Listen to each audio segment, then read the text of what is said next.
Hi, it's George from Lancashire Aquariums. You can follow my Instagram page at Lancashire Aquariums, where I post about all my tanks every day. Today I'm going to be discussing in this video the Pea Puffer tank and cherry shrimps that I've set up in here. It's a fairly recent setup, so I'm going to be discussing any aggression that I might have seen, how the cherry shrimp and the puffers have been getting along recently, plant growth, the lighting that I use, the fertilisers that I use, just sort of the general vibe of this tank as it's been sort of progressing. So how I started or wanted to set this up initially was I wanted to go for a natural theme, sort of almost kind of Amazonian river type without the tannins, I guess you could describe this as. So the gravel, the base gravel for this actually came from B&Q. It was only £6 for a big bag of it. So that was the base, and then I bought some black quartz sand that's gone in on top of that just to fill in the gaps and give it that more natural gradient effect. What I've done with the plants is I've primarily gone for Amazon swords, and I wanted to grow these out in this tank because I think of all the sort of aquarium plants that you could use, I think for me personally my favourites are Amazon swords, Vallisneria, Java fern, Java moss. So for this one I've gone for Amazon swords because I like the broad leaves and I thought that looked good with the Cirrostone and the bogwood. Now I have a few other types of plants in here, two of which I don't know what they are. Now if you're watching this video and you're in tune with your plants and you're knowledgeable, please let me know in the comments what you think these are. Now it's these two in the back that I'm talking about. I don't know what they are because they weren't named when I bought them. I just liked the look of them. The one furthest to the right was probably about 4 inches when I bought it, and the leaves were very small. But since this has been in the tank, this is actually the third time I've split this plant down. Because when it was in my 250 litre breeding tank, it got really big. And I had to split it down because it was actually overtaking everything. So this is the third time I've split this down.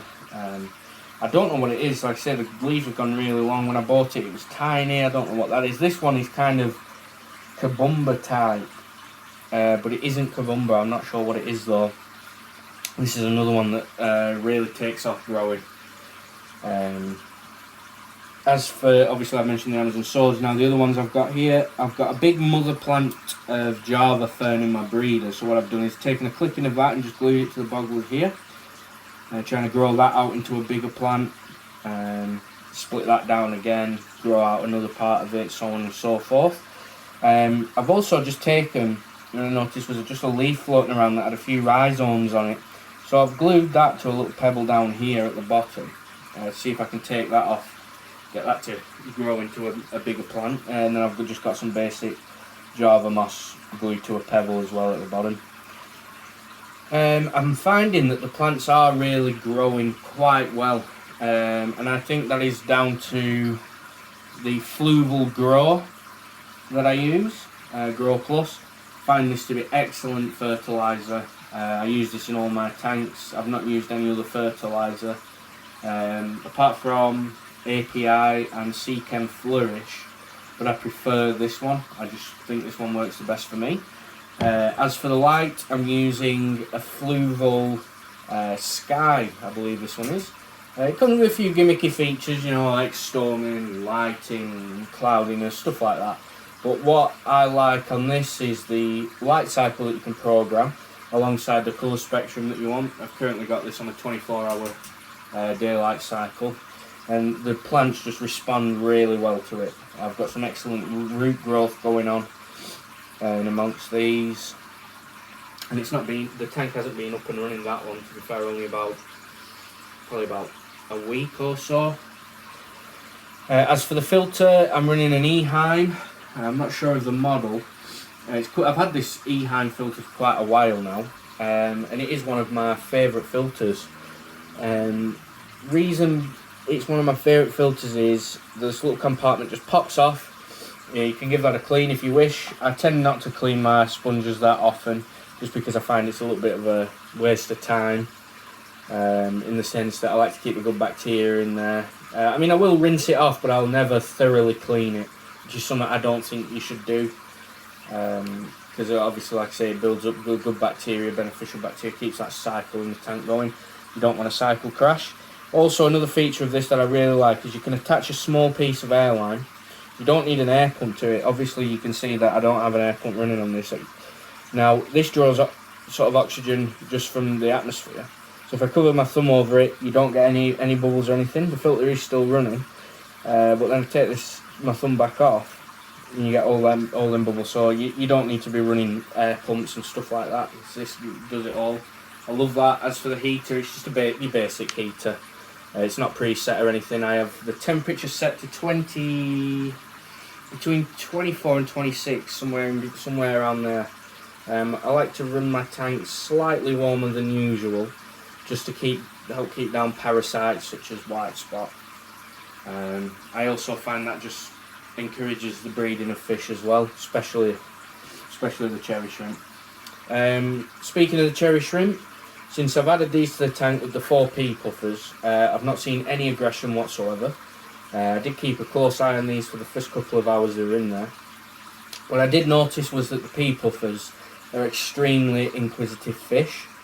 So when these were first introduced, the Pea Puffers gathered in a group and just watched each one.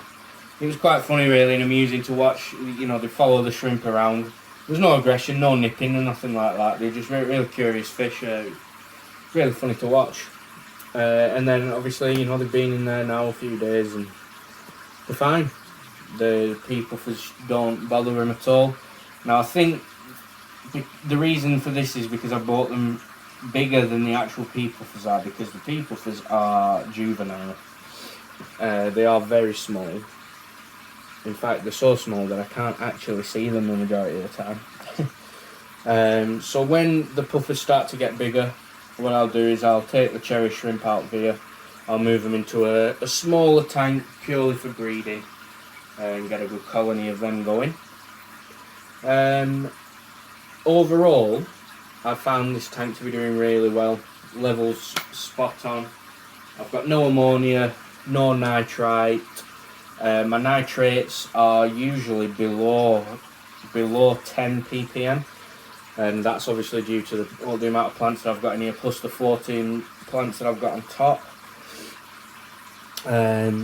So everything's just doing absolutely fine. I haven't noticed any aggression. I'm hoping that in the future they start to breed. That'd be absolutely awesome if they did. Obviously this is the first time I've kept Pea Puffers, so I'm just still learning the behaviours and such, but I have noticed that they are really personality filled fish. I love watching them. They're awesome. They respond well to you as an owner as well, which is always good. Noticed if I start putting my hands around the tank and just tapping on a little bit, they come out of the hiding and they all swim towards the glass. Probably won't do it now I'm on camera. No, it's not looking like they're going to do it now I'm on camera. Oh, yeah, there's one. He's just come out. Oh, they like to sort of swim around and come up to the glass and stuff, which is cool. When one comes out, usually they all do, but they must be busy.